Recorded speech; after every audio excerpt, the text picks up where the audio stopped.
Programme میں خوش آمدید ناظرین۔ وہ میمو گیٹ جس نے پاکستان کو بہت عرصے تک ہلائے رکھا، اس کی رپورٹ سامنے آ گئی لیکن کسی نے اس کے اوپر توجہ نہیں دی۔ اس رپورٹ کی سمری آپ کے سامنے رکھ رہے ہیں۔ یہ وہ معلومات ہیں جو عموماً رپورٹس کے اندر ہی گم ہو جاتی ہیں اور ہم بہت کوشش کے باوجود ان کو آپ تک نہیں پہنچا پاتے۔ 122 صفحے کی رپورٹ تھی، اس کی سمری آپ کے سامنے پیش کر رہے ہیں اور اس کا تعلق پاکستان میں ہونے والے آج کل کے واقعات سے بڑا گہرا ہے، جو پروگرام کے آخری حصے میں آپ کے سامنے رکھوں گا۔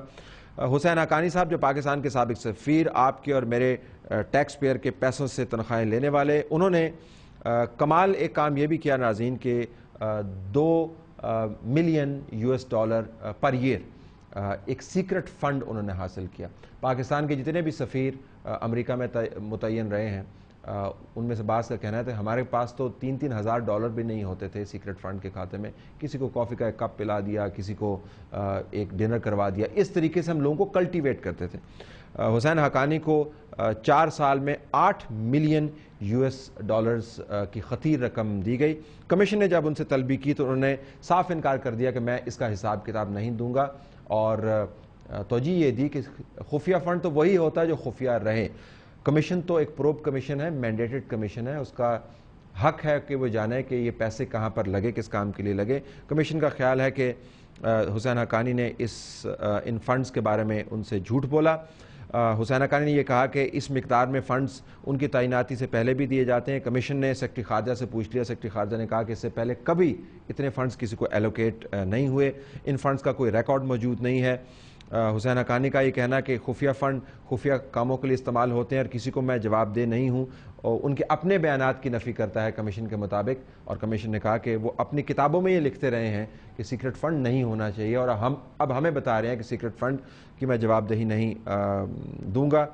حقانی صاحب نے کمیشن کے مطابق یہ بھی جھوٹ بولا کہ نام نہاد قواعد و ضوابط انہوں نے اپنے دفاع کے طور پر پیش کیا، اور کمیشن نے کہا کہ ایسا کوئی رول ایگزسٹ ہی نہیں کرتا کہ آپ سیکرٹ فنڈ کو ہمیشہ سیکرٹ رکھیں، آپ کو جواب دینا چاہیے۔ اور اس فنڈ کی ناظرین پارلیمان سے کوئی منظوری نہیں دی گئی تھی۔ کمال ہے کہ پاکستان کے اندر سے پاکستان کا پیسہ $8 ملین نکال کر ایک ایسے سفیر کے حوالے کر دیا جائے جو کمیشن کی رپورٹ کے مطابق امریکیوں کے ساتھ مل کر پاکستان کے اندر بڑی تبدیلی کروا رہا تھا یا کوشش کر رہا تھا، اور اس کی کوئی پوچھ پرتیت نہ ہو۔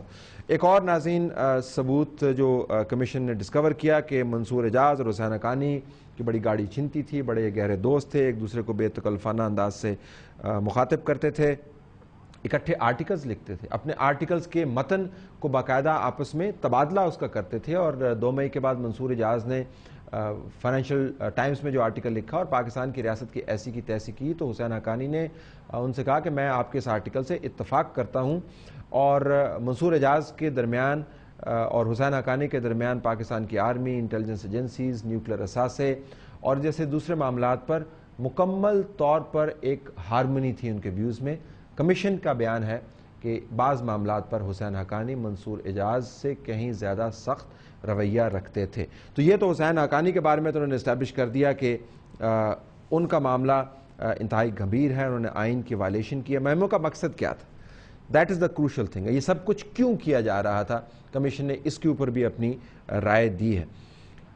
رائے میں انہوں نے لکھا ہے جی کہ مراسلے سے میمو کا مقصد ظاہر ہو جاتا ہے جو اس کے اندر لکھا گیا ہے، اور کمیشن نے یہ تحقیق کر کے بتایا کہ 2009 میں جنرل جیمز جونز نے منصور اعجاز کو لکھا کہ انہوں نے حسین حقانی سے بڑی اچھی دوستی بنا لی ہے، اور حسین حقانی نے ان کو بتایا ہے کہ وہ پاکستان کے غیر رسمی قومی سلامتی کے مشیر کے طور پر آلریڈی کام کر رہے ہیں۔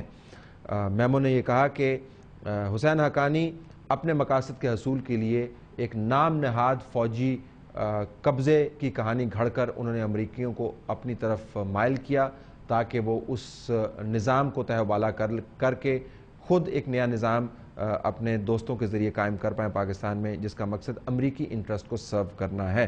یہ میں نہیں کہہ رہا ہے، میمو کی رپورٹ کہہ رہی ہے، اور یہ وہ کمیشن کہہ رہا ہے جو باقاعدہ اسٹیبلش کیا گیا تھا، جس نے انتہائی مفصل انداز سے معاملات سامنے رکھے ہیں۔ پاکستان کے سفیر پاکستان کے خلاف کام کریں، پاکستان کے ٹیکس پیئر کے پیسے استعمال کریں، پاکستان کی افواج، انٹیلیجنس ایجنسیز، پاکستان کی حکومتوں، پاکستان کی نیوکلیر اثاثوں کو انڈرمائن کریں، یہ بہت بڑا معاملہ ہے۔ اس کے علاوہ 3-4 چیزیں اور ہیں جو آپ کے لیے انٹرسٹ کا باعث ہوں گی کہ صدر آصف علی زرداری کا کردار اس تمام معاملے میں کیا تھا، کمیشن اس کے اوپر کیا کہتا ہے۔ اسٹے ٹیونڈ، بریک بعد واپس آئیں گے۔